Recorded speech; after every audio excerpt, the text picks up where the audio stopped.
وقع اختيار شقيقة اللاعب البرتغالي كريستيانو رونالدو على المدينة الحمراء مراكش للاحتفال بذكرى ميلادها، وانتشرت عدة صور ومقاطع فيديو من حفل عيد ميلاد إلما أفيرو شقيقة كريستيانو بمدينة مراكش، والذي حضره عدد من الشخصيات ومشاهير العالم.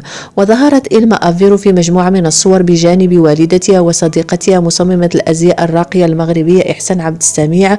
وحلت شقيقة اللاعب البرتغالي كريستيانو رونالدو رفقة والدتها بمدينة مراكش قبل أيام استعدادا لعرض الأزياء الخاص بها.